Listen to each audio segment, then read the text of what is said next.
Bonjour à tous.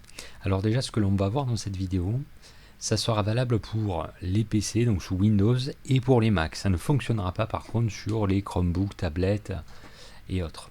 Donc ici nous allons voir comment faire pour ajouter des références dans un fichier Word grâce à Zotero, donc dans le corps du texte. Et ensuite comment à partir de ces références, je vais générer automatiquement une bibliographie. Donc plusieurs étapes préalables. Donc dans un premier temps, donc j'ai mon fichier Word qui est ouvert. En tâche de fond, je dois toujours avoir mon application Zotero d'ouvert, avec du coup des références au préalable enregistrées, de façon convenable, sans bug sur les métadonnées.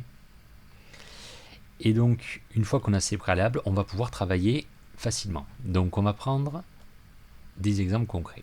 Première étape juste, donc dans mon onglet Zotero, sous Word, donc vous avez bien vu qu'on a une version de Word installée sur un ordinateur, c'est pas une version de Word Online. Je vais dans un premier temps cliquer sur Document Préférences. Alors cette première manœuvre, on va la faire une fois, puis après on la fera plus. Donc Document Préférences, et bien ici je vais sélectionner les normes que vous devez appliquer dans votre IFSI. Donc en l'occurrence, ça peut être les normes APA 7e édition, American Psychological Association, ça peut être les normes de Vancouver suivant les IFSI. Bref, je sélectionne la norme qui m'intéresse. Donc là, en l'occurrence, je choisis l'APA 7e édition et je mets OK. Donc ça, c'est enregistré. Maintenant, on va prendre des exemples concrets. Donc j'ai un exemple de texte qui est rédigé ici, et là j'ai une citation par exemple. Et donc je veux ajouter la référence à cette citation dans le corps du texte. Donc pour commencer, on va cliquer sur Add Edit Citation. Et donc là j'ai cette barre rouge qui apparaît.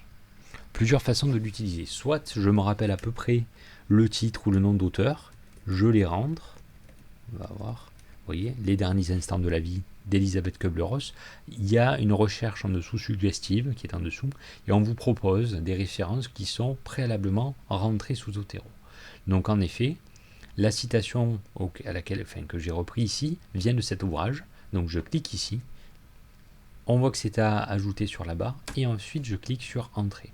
Donc là, dans les normes APA 7, c'est bien la structure qui est demandée, à savoir un nom d'auteur avec une année de publication.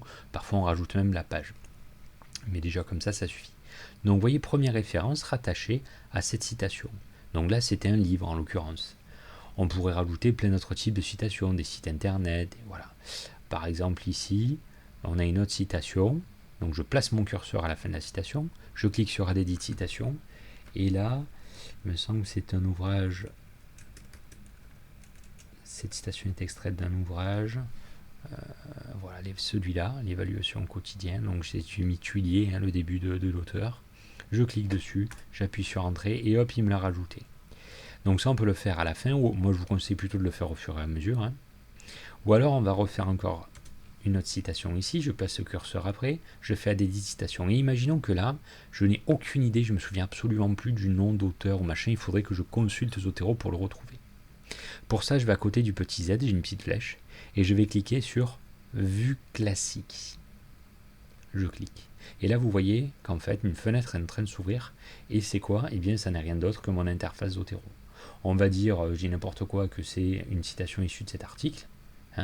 Et je clique sur OK. Et là, vous voyez, hop, il m'a rajouté la référence. Donc, vous faites ça au fur et à mesure de votre écrit. Et après, à l'endroit où vous allez devoir insérer votre bibliographie, vous allez placer le curseur ici. Et donc, il vous suffira de cliquer sur Add Edit Bibliographie.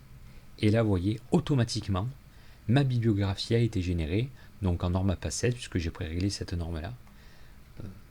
Et donc, voilà, j'ai pas du tout besoin de m'embêter à la travailler manuellement. C'est vraiment, ça a été généré automatiquement.